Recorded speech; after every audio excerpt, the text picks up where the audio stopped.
तमिलनाडु में मुख्यमंत्री सी जोसेफ विजय की नई सरकार ने विधानसभा में 144 वोटों के साथ फ्लोर टेस्ट जीतकर अपनी ताकत साबित कर दी। लेकिन सत्ता संभालने के कुछ ही घंटों के भीतर उनकी सरकार एक ऐसे विवाद में घिर गई जिसने उनकी राजनीतिक समझ, प्रशासनिक प्राथमिकताओं और सहयोगी गठबंधन तीनों पर सवाल खड़े कर दिए।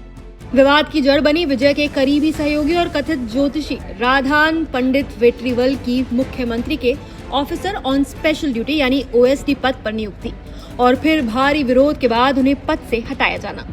ये मामला इसलिए और बड़ा हो गया क्योंकि जिन सहयोगी दलों ने फ्लोर टेस्ट में विजय सरकार का समर्थन किया उन्हीं में शामिल विदुतलाई चिरुथैगल काची यानी वीसीके ने इस नियुक्ति पर सबसे तीखा हमला बोला।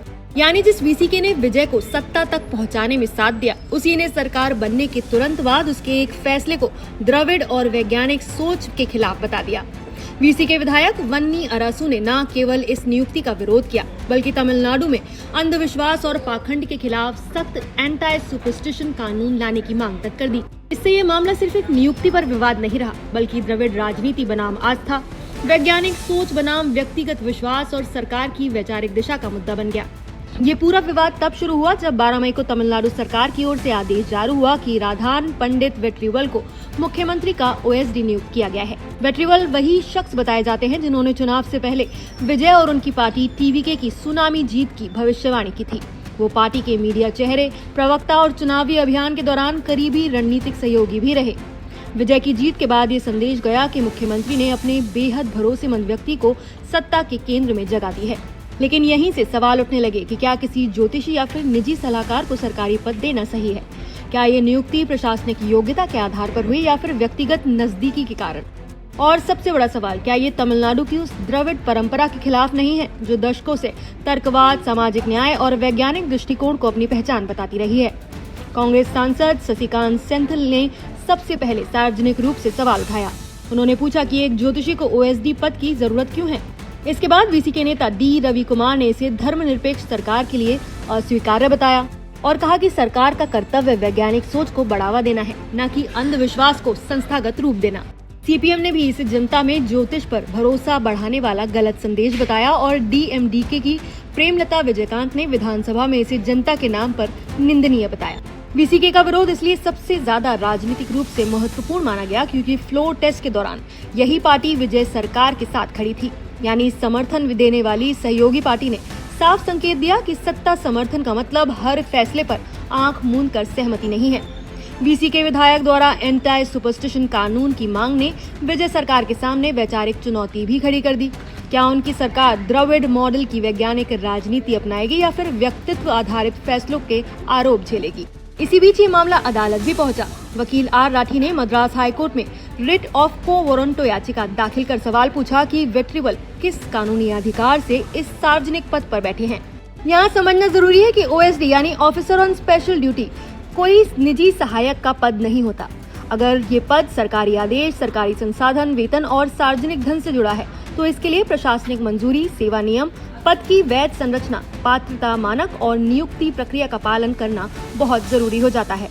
याचिका में आरोप लगाया गया कि इस नियुक्ति के लिए न तो कोई आवेदन बुलाए गए, न कोई चयन प्रक्रिया हुई और न ही सेवा नियम स्पष्ट थे। यानी सवाल सिर्फ ज्योतिषी होने का नहीं था बल्कि सरकारी पद पर नियुक्ति कैसे हुई ये भी था। याचिका में संविधान के अनुच्छेद 14 और 16 यानी समानता और सार्वजनिक रोजगार में समान अवसर का हवाला दिया गया। सुप्रीम कोर्ट के उमा देवी फैसले का भी संदर्भ दिया गया जिसमें बैकडोर नियुक्तियों पर सख्त टिप्पणी की गई थी। राधान पंडित ओएसडी विवाद ने सिर्फ राजनीतिक बहस ही नहीं छेड़ी बल्कि एक बड़ा सवाल भी खड़ा किया। आखिर किसी मुख्यमंत्री या मंत्री के लिए ओएसडी की नियुक्ति के नियम क्या होते हैं? इसी सवाल का जवाब ढूंढते हुए हमें केंद्र सरकार के department of personal and training यानी डीओपीटी का मई 2014 का एक ऑफिस मेमोरेंडम मिला। इस 2014 के ऑफिस मेमोरेंडम में साफ कहा गया था कि कई मंत्रालय और विभाग ओएसडी नियुक्तियों में तय प्रक्रिया का सही पालन नहीं कर रहे थे, इसलिए सरकार को दोबारा स्पष्ट निर्देश जारी करने पड़े। इस दस्तावेज के मुताबिक मंत्रियों के निजी स्टाफ में ओएसडी जैसे पदों पर नियुक्ति कोई अनौपचारिक या सिर्फ व्यक्तिगत भरोसे का फैसला नहीं हो सकता। अगर नियुक्ति डेप्यूटी सेक्रेटरी स्तर या उससे ऊपर की श्रेणी से जुड़ी हो तो उसके लिए appointments committee of the cabinet यानी एसीसी यानी सक्षम प्राधिकरण की पूर्व स्वीकृति जरूरी होती है। तो सरकार ने 2014 में ही साफ कर दिया था कि ओएसडी नियुक्ति के लिए जिसे चाहो जब चाहो वाला मॉडल स्वीकार्य नहीं है। प्रक्रिया, मंजूरी और संस्थागत नियमों का पालन अनिवार्य है।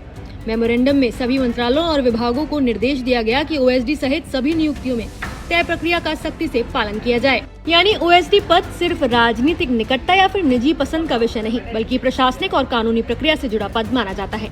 अब जब राजनीतिक विरोध, सहयोगियों की नाराजगी, वैचारिक बहस और कानूनी चुनौती, चारों दबाव एक साथ बढ़े, तब विजय सरकार ने तेजी से कदम पीछे खींचे और नियुक्ति रद्द कर दी।